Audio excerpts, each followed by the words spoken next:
Hey there, found footage 3Ders. I realized this afternoon that it has been a very, very long time since I did any sort of video diary or behind the scenes video for you guys. So I wanted to go ahead and do one of those and get it out to you. As you can tell, the beard has been growing all of this time. It's starting to get quite long. It's down to here. It's a lot to manage. I had kind of never expected that it would get quite as long as it has. But my newborn baby boy, who has been keeping me busy recently, loves to snuggle in it. And so I'm keeping it at least for a little while longer. So one of the reasons why it has taken me so long to do another video is that I have been very, very busy, obviously, making the film. And one of the reasons for that is that I am more or less the entire post-production department for the movie. We have a visual effects department led by Trevor Harris and a company called Mighty Coconut doing some effects for us. But aside from that, I'm basically doing everything myself. And one of those responsibilities is the sound for the film. Many of you may not know this, but sound is what I do for a living when I'm not directing my own stuff. It's what I teach at the University of Texas in the film department. And it's what I love to do. It's what I've loved doing since I was, a wee little lad of 12 or 13 years old. So one of the fun things about working on a horror movie is getting to do the sound.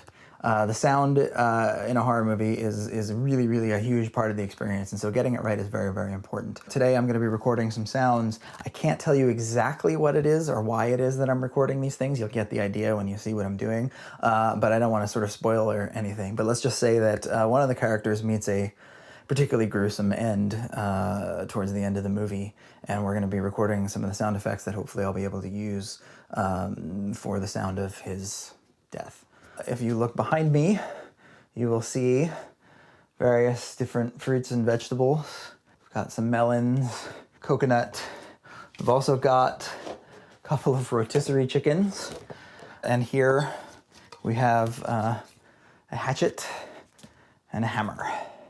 So you guys can imagine why I'm recording this stuff and what I'm going to be using it for. Now, a lot of the stuff that I'm going to be recording today is stuff that I can pull, potentially pull from a library, but I haven't really, I wasn't really happy with any of the sounds that I have in my library already or any of the sounds that I've recorded for previous movies. So I wanted to do some experimentation and see if I could get something better. And I figured as long as I'm doing it, I'd show you guys. So without further ado, I'm going to go ahead and turn off my cell phone and unplug the refrigerator, and we will beat the shit out of some vegetables and see if we get any interesting sounds. So I hope you guys enjoy. Okay, so this is our basic setup. I've got our microphone here, I've got my recorder, I've got my Zoom recorder up here to get a little bit of a more distant sound to hear what that sounds like. And of course, we're going to begin with our old standby, the cantaloupe, which is a very oft-used Foley prop in horror movies in particular. I am going to have to turn these lights off, unfortunately, because they are buzzing.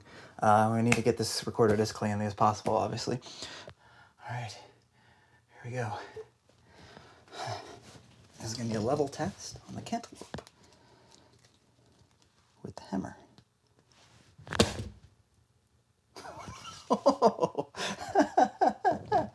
Oh, that's pretty cool. I am going to put the actual sound that we're recording here and sync it up with the video so you guys can hear what we're talking about.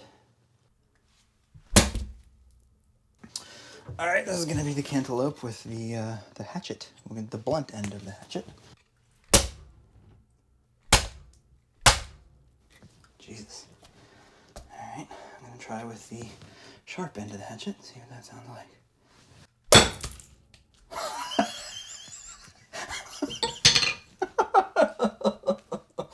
Oh, I should have known that was going to happen.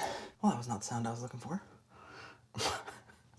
But we still have most of the cantaloupe left.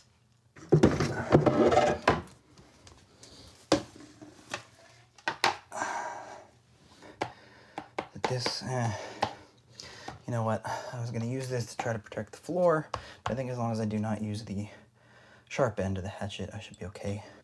Nobody tell my landlord. All right.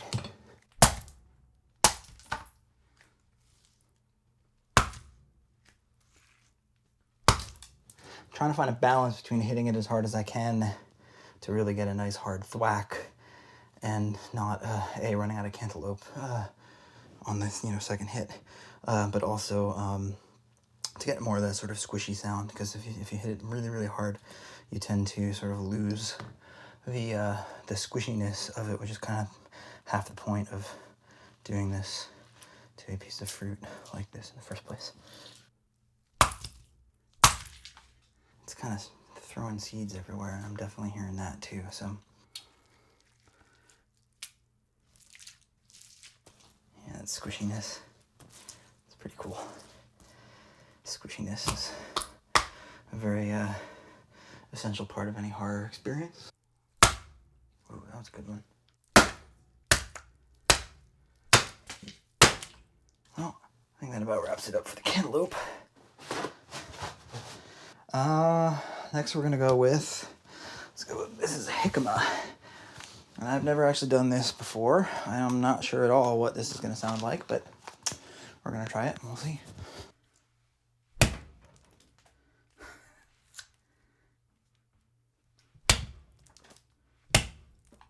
It's got a nice juiciness to it, but it's probably gonna be drowned out by a lot of what else is going on in this particular scene.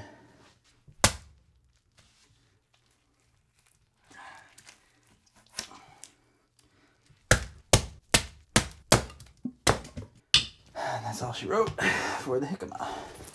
This is called a golden honeydew. I imagine it'll probably sound largely similar to the cantaloupe, although the outer part I think is not as hard, and it's a little more hollow on the interior.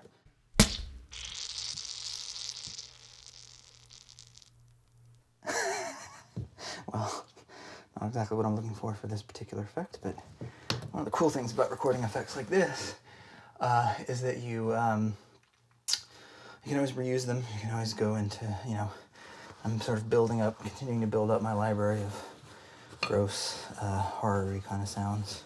That was a nice little hollow kind of thwack.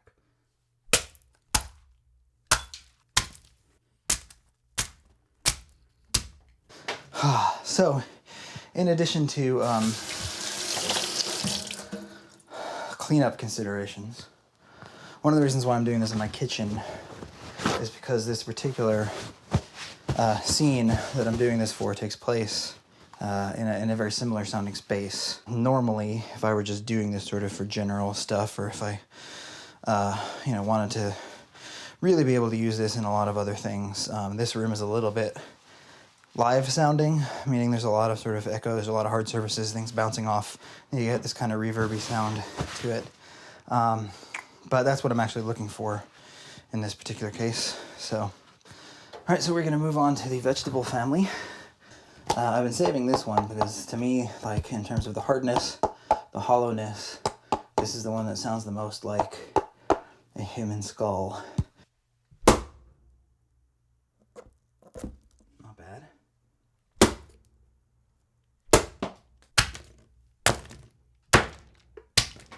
I used to be a bartender a long, long time ago, and when I went to bartending school, one of the things the instructor said to me was, if you're not making a mess and you're not having fun, then you aren't bartending right. I think the same can definitely be said for making sounds for horror movies. It's about to get real messy in here. We got ourselves a coconut. So you can hear there's water in it. Probably would have been best to drill this thing out, get that water out before I did this, so it doesn't end up everywhere. But you know what? Like I just said, if you're not making a mess, you aren't bartending. See, now that's a nice loud thwack.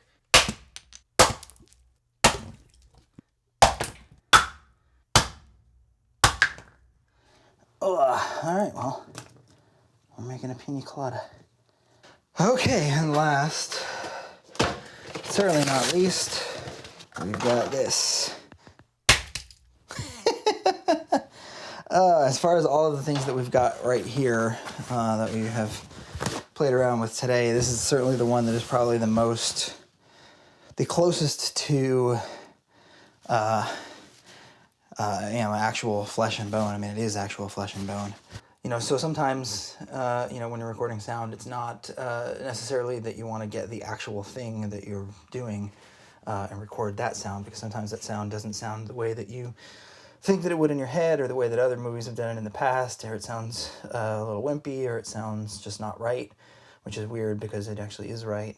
And so you take something else that's bigger or hollower or has a different sound, and you do that for the sound that you're going for. But I did want to try this. The advantage of this one is that, you know, obviously it's a chicken carcass. It's got some bones in it. It's got some squishiness. I have a feeling I could get some good sounds out of this.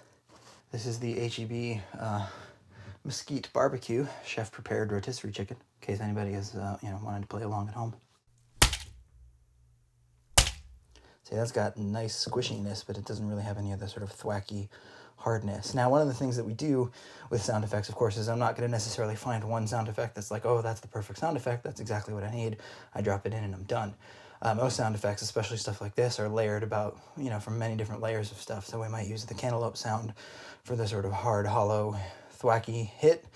We might use the coconut to get that sort of bone-breaking, skull-breaking kind of sound. And we might use the chicken or the golden honeydew or something like that to get the more of this sort of squishy, horror-y kind of sound.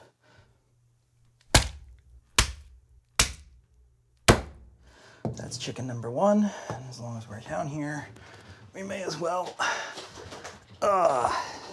finish off the Italian herb chicken. These are actually quite tasty when they're fresh. One of our family's staples. They're quite delicious with some mac and cheese. Maybe a little steamed broccoli for a little health factor. Today, we're gonna axe the shit out of it.